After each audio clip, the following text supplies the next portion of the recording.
let's look at body language. All right, what kind of body language do you want to know about? Romantic. How to exude machismo?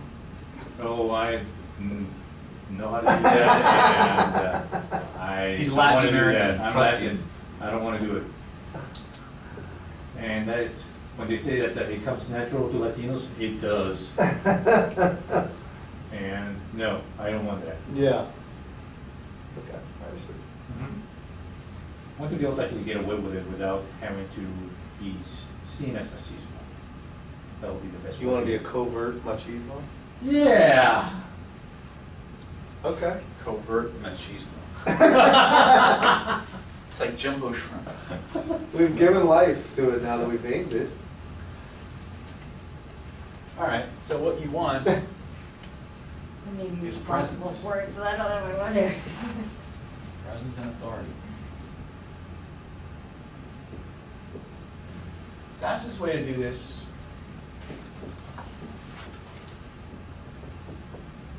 anti-hero traits.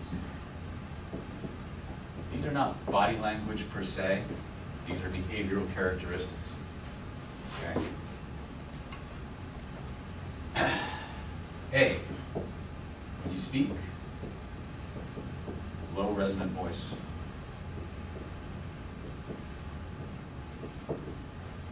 When you move, slowly and deliberately. That's how a stallion will move, usually, the older one. 3, stand up straight.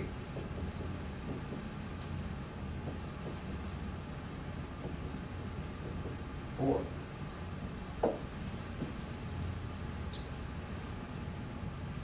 It's the same for women.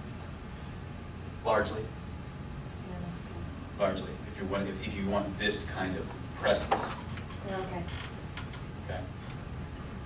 Stand up straight. There's one Take more. up space, right? That was it. Yeah. Thank you. Take up space.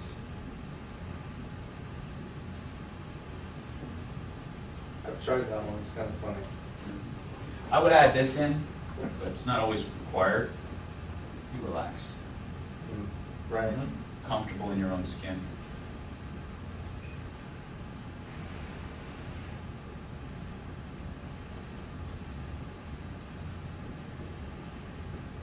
And having a good time, right? Well, that helps. But it doesn't always have to be. Context dependent. You're having fun, I mean, isn't your energy up rather than down? Yes. So, Let's see, just to have authority, you don't need that. Yeah, that's true.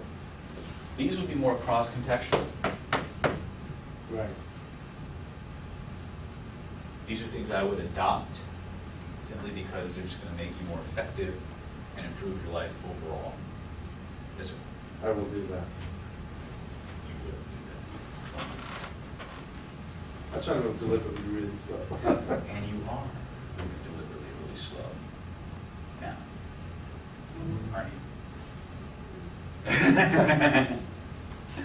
See, you thought I was talking to you. Anyway.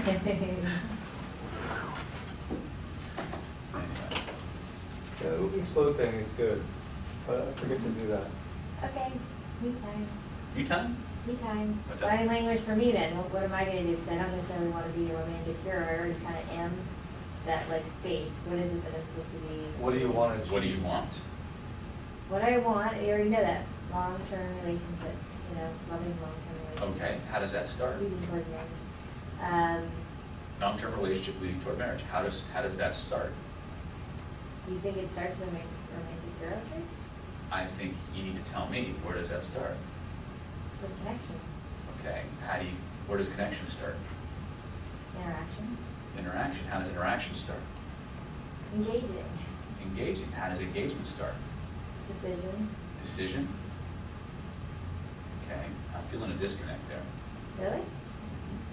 You decide that you want to connect with the person, So, or interact, I should say. there's a Decide really to cute interact. guy across the room, and I'm standing here going, is he gonna walk over and talk to me? You wanna be approachable. Okay. Be Be approachable, as a rule. Stand sideways to somebody, but oriented to them. Okay? When you talk to them, orient yourself as if you want to show them your heart. Now, for women, that's usually not a problem because guys want to stare there anyway. But we call this the open heart trust trigger. So one of the things that we want to do is we want to have a head tilts are very good. They signal submissive, non-threatening, approachable, smile, positive eye contact, huge. Okay? Smiling is big. Smiling is not an option. What do you mean? Means you must smile. Oh, yeah. But honest That's smiles. easy. Okay? Head tilts are big. Yeah, Okay? makes sense. It's that whole sideways orientation thing again. Smile into makes you What is good. that about? That signals you're the boss, Oh, okay. which makes people feel more comfortable about approaching you. Okay. Interesting.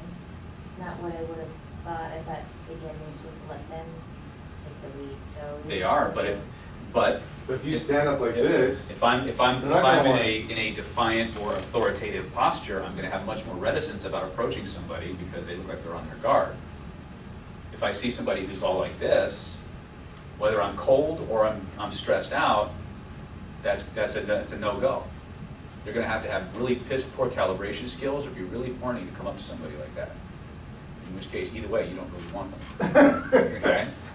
right, you're filtering away the ones that you don't, that you want. As a rule, you want an open posture. Some people would say face them directly. I think side is a little bit better. Okay, when you do talk to them, orient in such a way that you're letting them see your heart. Okay, look up at them into their eyes. Eye contact is huge. And palms, right? Seeing palms. Well, when a woman is attracted to you, she will show you her palms. In terms of hand movements, you have basically 3 positions. Everything else is a variation. When I'm showing you the palms, that's attraction. When I'm using the side of my hand, that's power and authority, emphasis. I'm showing you the back of my hand, right? That's aggression, as a rule. Okay?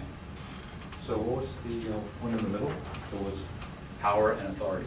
power and authority. If someone's making a point, do they do this, this, or this? And sideways. Okay? Didn't know all this shit was happening, did you? Well, this is the meetup that you had. It's just us now going on the other side of it and you're stating all those things which you're just given on that side. That's good. So these are things that you can adopt or use. And go and observe this. Feet orientation is big. You know, like I said, if we're going through the 7 stages of attraction and arousal, every time the feet move closer and closer to facing you directly, the more attraction you have, the more connection you have. Even if they're like next to you, if they're kind of situated this way, is that showing that they're connected? You'll see, well, it doesn't necessarily go both ways. You'll see this in singles bars all the time. You'll see a woman sitting at the bar and the guy's oriented towards her, but she's not oriented towards him. So you shouldn't do that, right? But Orient directly toward them, right? depends. Hmm. Depends, okay? What will happen as the rapport process and the arousal and attraction process continues is if you're both facing opposite directions, this will start to happen. Literally and figuratively, this will start to happen. Okay? But remember, you got to pay attention to asymmetrical relationships. He or she's oriented this way, they're oriented this way, versus this way, versus this way. So it's going to tell you where they are in the stages of the relationship. So as far as the dance is concerned, when you're dancing and you're trying to figure out where your partner's at in a particular moment. So all you need to do is just be able to actually see those things, smile, how they actually tilt, and how their feet are actually going forward or back, or if they're actually mirroring. While you're dancing? I While you're wouldn't do it dancing. while you're dancing. Okay. But isn't dance supposed to be part of the? Dance is foreplay. Is foreplay? Okay. See? Okay. So much so that you'll see it in movies. Uh-huh. Two things, fighting and dance. That's true.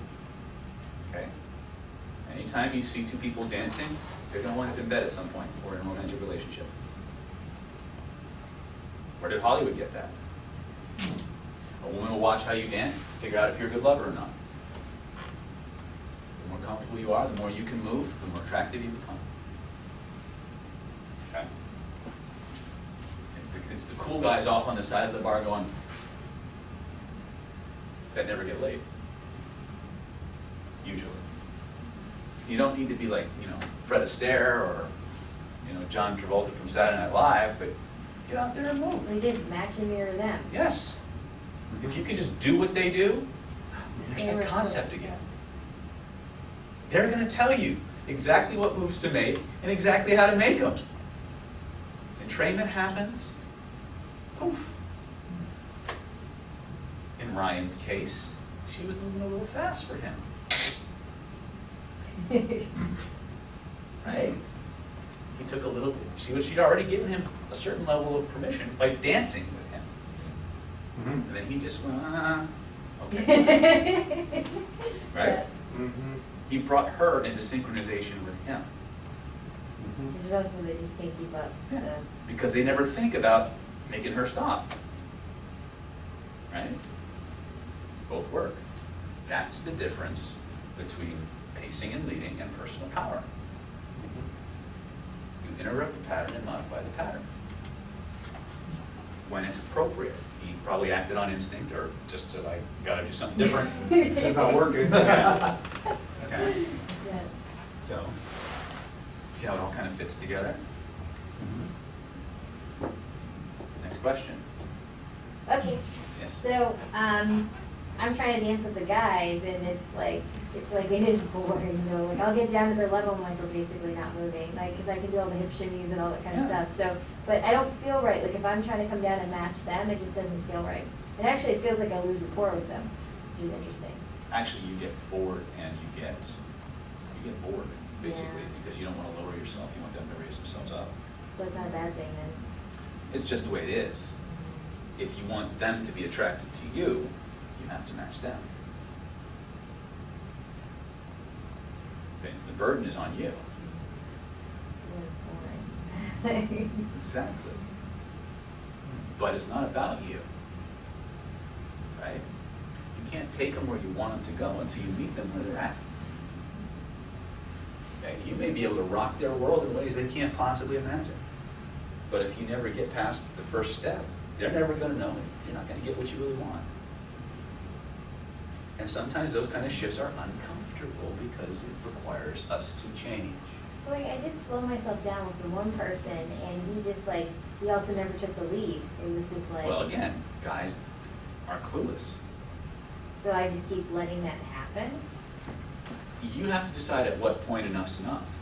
Okay. That's a decision you have to make. Remember I told you at the last meetup, always be testing. Okay, if the guy has enough social awareness and acumen to know when to step in, when to let you do Yeah, it. he would make me happy anyway if he's not able to recognize Exactly. that, then, yeah. And remember, you're working within a certain context, and people are different people in different contexts. That's true. Okay? Most guys who are great guys are not very comfortable on a dance floor. Now, there are some really good dancers who are just assholes anywhere else. Okay? So one context does not equate to a whole, actualized human being by your standards and definition.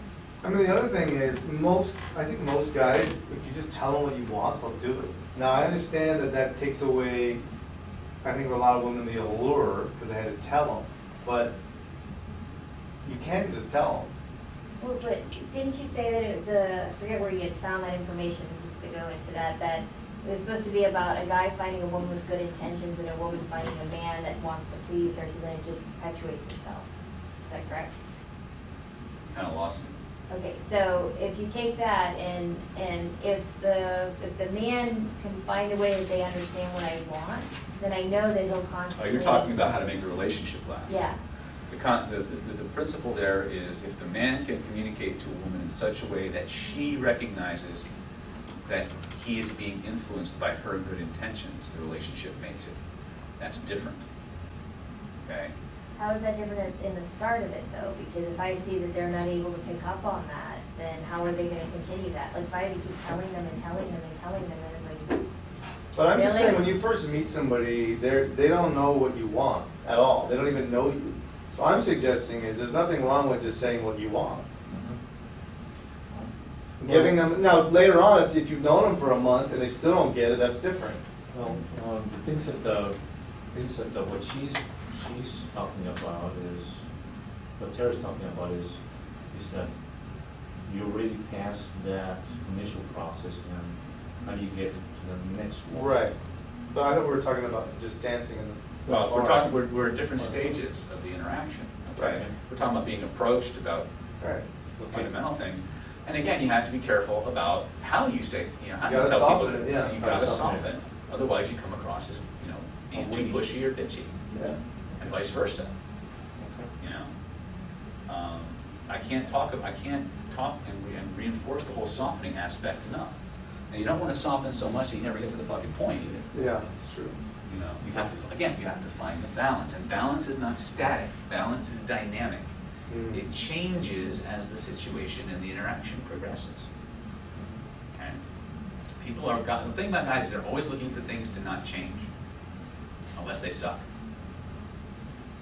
Okay? The minute things are good, they want things to just stay that way, instead of constantly getting better or dealing with the valleys. Okay? Guys are kind of that, they get lazy that way, they get turned off that way, or they get shut, I don't want to say turned off in that they, negatively, they just stop trying to enhance. Something like the, like what. They get lazy, they get complacent. It's Women like do a- too. Women do too. Because they believe that after a certain stage of the relationship, they have to be somebody else. And so they inadvertently stop being the person that got the guy to fall in love with them in the first place. Why do they believe it to be somebody else? Because they've been socially programmed to take on different personas at various stages of the relationship. how do you clear that? Understand it's happening, first of all. Mhm. Most guys, this is completely, guys and gals, we call this pathological trance. So These are identities that have been imprinted on you that are time released or situation released. So these are things that are cultural in nature. Cultural, yeah, a lot of it, yeah. Yeah, culturally wired in nature. It's not natural, but it's cultural. Well, it's been part of our experience for so many thousands of years that at some level you're predisposed to it already. Okay. As social beings, we have to take on these roles in order to survive. So if you think about the classical metaphysical aspect of maiden, mother, crone, Mhm. your maiden, mother, wise woman. Okay, where does that come from? From the three archetypal stages of a woman's life. She's hot, she's attractive, she's young, she's vivacious, she's fertile. Right? Yeah. That's an age, it's a stage. Then they get married. They get a mate. They have children. Different persona, different identity. Those children grow up, they begin their process. She's now the wise person who's lived that life, right? That's the simple archetypal human female experience. We don't have that anymore. Not to the same degree. Now we have women who are very much, in their 20s and 30s, they're still hot, they're still young, they're attractive, great. But now they're also business people. They're soccer moms. There's so many different directions that they're going. Maybe they're entrepreneurs. You would think guys would be happier with that if they're No. staying the maiden, but it's not so. Well, actually, the guy wants the woman to stay the maiden to a certain degree. It's when she stops being the maiden altogether that the problem starts. Flip that picture around. Guys, he's the handsome young knight in shining armor, right? The roguish adventurer, the bad boy with a heart of gold, whatever heroic archetype you buy into. Hollywood, culture, biology have all conspired to program these archetypes into you at deep levels. They're imprints. Okay? Then you get married. And all of a sudden you go out to slay the mastodons, the business world, and you get absorbed and into the fight, into the battles, the corporate world. You spend more and more time in that world. Then you come home. What do you want to deal with? You don't want to deal with anything. You may want to get laid, you may want to eat, you may want to go to sleep, because that's a warrior's life. Right? And after a while, she gets sucked into soccer mom, homemaker, maybe she's got a career, right? She subdivides aspects of her personality, and the maiden gets further and further socked away. The warrior is out fighting and being husband, father, right? Where'd the knight in shining armor go? You both get complacent, you both get lazy. You stop being the fiery, adventurous, enthusiastic guy that was out seducing the maiden. She was, you stop being those The people dynamic changes. because of the socially programmed roles you take on. Doesn't mean they went away. You just stop being them. They're still in there. Someone who's not into self-help, I think at the same time, growth. Like, I can bring that to my awareness and keep coming back to it, but someone who's not conscious of that, what are you gonna do? You have to make some decisions. You see, knowing this stuff only makes it easier on one level. You see, the onus is on the person who has the knowledge to be able to make the shifts, which is one of the prime requisites of NLP, behavioral flexibility. Nature systematically selects the organism that has the greatest capacity to adapt for survival. Okay? That relationship can be survival can be related in context, relationship of a context, it can be in terms of the business relationship, it can be in terms of anything. The more adaptable you are, the more successful you will be. Okay? Taking self-help class after self-help class, hoping the other person will change. It's like running west looking for a sunrise. What will happen, though, is if you truly embrace the change, you will change the people you associate with and that you ultimately attract, which means you have to be willing to let go of the people as they self-select out of your world, which we don't want to do. We want to get more and more and give away and let go of less and less. We call it carrying negation, right? But that's how you block your own flow. You're a conduit. Things are made to flow through you and out as new stuff comes in, but we don't do that. We plug one end and try to get as much as we can, and then stuff more in. Can't do it. That's a funny metaphor. Actually, you go to sleep, right, like a bear. Yeah. You'd have to go into hibernation to... Until things get extreme enough that you're motivated to act. Like, winter's over, you're down to skin and bones, right? Oh shit, I gotta go out and make more money, get more food. And then the process starts over again. So the reason people have trouble is because A, we have different languages that we speak. We're projecting what we think is right and natural onto the other people and getting mad at them for doing it their way instead of our way. But are we supposed to have like certain, if we're talking about relationship contacts, like certain checkpoints to see if they're doing it their way, but are they then matching what and how you receive connection? Well, you gotta do your best to interpret what that person is really doing.